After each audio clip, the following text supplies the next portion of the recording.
ان کے بڑے بیانات ہوا کرتے تھے، لوگ ان سے بہت عقیدت کرتے تھے، لوگ ان سے بیعت تھے. تبلیغ میں تو بہت اخلاص آپ کو بتایا، وہ تو اب وہ کیا ہے کہ ان سے ہزاروں لوگ ان سے بیعت، بڑا مقام ان کا. لیکن انہوں نے کیا ہوا کہ الٹی الٹی باتیں پھینکنا شروع کر دی.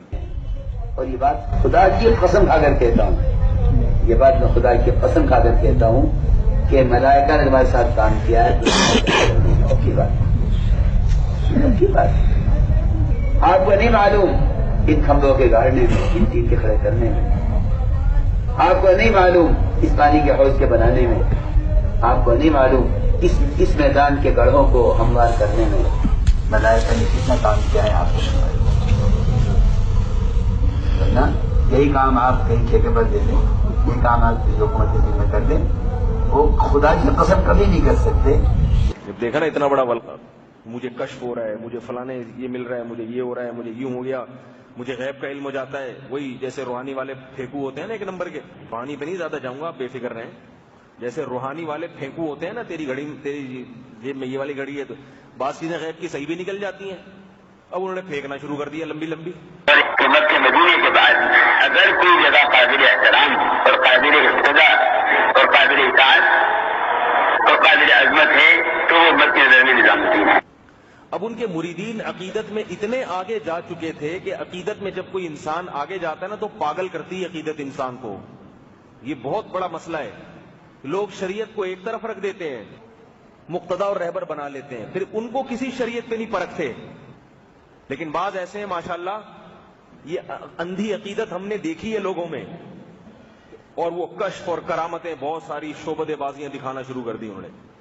انہوں نے کہا کہ اتنا بڑا حلقہ ہے اس کا کہ اگر اس کے خلاف ایکشن نہ لیا گیا تو یہ تو گمراہ ہو گیا ہے. اس کے جو ہزاروں مرید ہیں جو تبلیغ میں منسلک ہیں، اور تبلیغ کا تو اپنا ایک بہت بڑا سیٹ اپ ہے، یہ سارا کیا ہو جائے گا، تباہ ہو جائے گا حساب کے. تو اس نے اعتراف کیا، میں بہت ہی پہنچا ہوا ہوں، مجھے پتہ چل جاتا ہے کل کیا ہوگا اور یہ کیا ہوگا اور یوں کشف.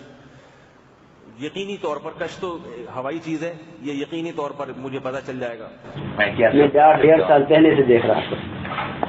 میں نے کہا فاروق 1.5 سال پہلے کہہ دیا، میں نے فاروق لکھ کے رکھ لو، نظام الدین پولیس آئے گی ان کی سب جس وقت جا رہے ہیں یہاں خون خراب ہوا جس وقت جا رہے ہیں. 1.5 سال پہلے کہا، 1.5 سال پہلے کہا تھا فاروق تم اور ثناء اللہ، یہ اس کا نتیجہ نظام الدین میں پولیس آئے گی اور یہاں خون خراب ہوتی ہے. نہیں ایسا نہیں ہوگا. میں کہا میں دکھلا دوں گا، اللہ کی طرف سے تھی بات. 1.5 سال پہلے میں نے کہا فاروق اللہ کی طرف سے تھی بات.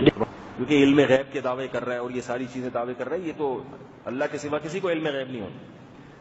تو بالآخر وہ اس کو کیا ہوا تھا، کشف اور کرامتیں اور نسبتیں، یہ ہوائی چیزیں جو ہے نا، ان سے وہ بہت زیادہ ان کو مریدوں کو خواب بھی آنا شروع ہو گئے تھے. لیکن والد صاحب مجھے نومبر میں خواب میں، تو میں نے والد صاحب سے خواب میں پوچھا، ابا یہ منتخب کتاب جو ہے تو نظام الدین میں مولانا سعد صاحب کہتے ہیں اس کو بھی پڑھو. یہ خواب مولانا عثمان صاحب نے پھر جب چہرہ کو پلٹایا تو فائدہ ہو شیخ سعد، تو مولانا سعد صاحب تھے. یہ بہت مبارک خواب ہے. کبھی نبی کی زیارت ہو رہی ہے خواب میں، کبھی بھائی شریعت کو پہلے دیکھیں گے جو قرآن و سنت نے کہا ہے. خوابوں کا درجہ قرآن و سنت کے بعد ہے. شخصیت پرستی تو تبلیغی جماعت میں ہے ہی نہیں، لیکن اس نے شخصیت پرستی پھیلانا شروع کر دی کہ میں ہوں. تم امیر نہیں ہو، دو امیر ہو تو آپ اگر نہیں مانتے نہ مانو، ہم نہیں مانتے آپ کو امیر. امیر کا فیصلہ ہو گیا، نہیں مانتے جہنم میں جاؤ.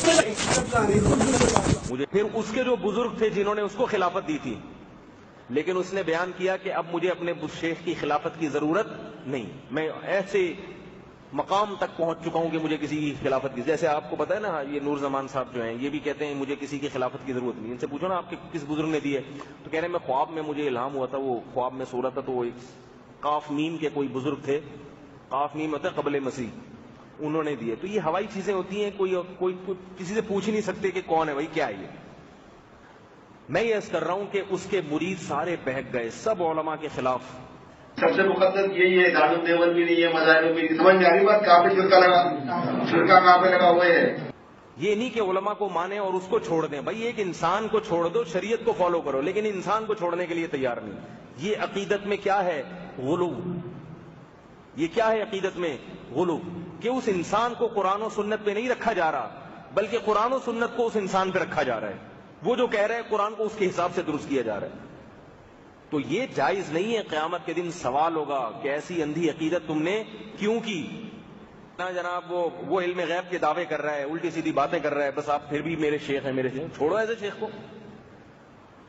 ابا کو تو پھر بھی نہیں چھوڑا جا سکتا. ابا جو میں بھی اللہ نے خونی رشتہ بنا دیا ہے. ابا تو کافر بھی ہونا تو شریعت کہتی ہے ان کے ساتھ اچھا سلوک کرو, لیکن شیخ تو آپ کا سلیکٹڈ ہے, آپ نے خود اس کو بزرگ مان کے بیعت ہوئے, بیعت ختم کر دو بھائی. لیکن لوگ نہیں کرتے. ابا کو چھوڑ دیں گے, پیر صاحب کو چھوڑنے کے لیے تیار نہیں ہوتے. یہ بڑی گمراہی ہے. اس وقت ہمارے شیخ حضرت مفتی رشید احمد صاحب رحمہ اللہ تعالی زندہ تھے کہ اگر اس کے خلاف ایکشن نہ لیا گیا تو یہ تو گمراہ ہو گیا ہے, یہ سارا کیا ہو جائے گا, تباہ ہو جائے گا حساب کے. تو ہمارے حضرت نے پہلے تو حاجی عثمان کو بلایا کہ ہیں بھی یا نہیں, ایسے تو نہیں ادھر ادھر سے لوگ باتیں کر رہے ہوں. تو اس نے اعتراف کیا میں ہوں, میں بہت ہی پہنچا ہوا ہوں. تو ہمارے حضرت نے ملک کے بڑے بڑے علماء حضرت مفتی تقی عثمانی صاحب کو بھی بلایا, بنوری ٹاؤن کے علماء کو بھی بلایا, یہ سب حضرت کے شاگرد تھے. ان سب کو بلا کے حاجی صاحب اور اس کے مریدوں کا بیان لکھوایا کہ بھئی یہ اس نے سب کے سامنے اعتراف کیا ہے. اور پھر حضرت نے اس پہ سب علماء کے دستخط ہوئے کہ یہ شخص اسلام سے خارج ہے, کیونکہ علم غیب کے دعوے کر رہا ہے اور یہ ساری چیزیں دعوے کر رہا ہے. یہ تو اللہ کے سوا کسی کو علم غیب نہیں ہوتا. خیر ان تمام علماء نے فتویٰ دیا کہ یہ آدمی گمراہ ہے, یہ آدمی گمراہ ہے.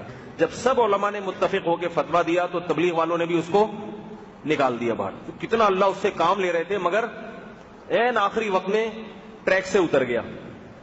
اگر وہ اسی پہ چلتا رہتا سیدھا سیدھا جیسے تبلیغ والوں کا ایک طریقہ ہے کہ بھائی, تو پھر وہ اس کے مریدوں کو بھی بڑا بیچاروں کا برا انجام ہوا, اس کا بھی برا انجام ہوا.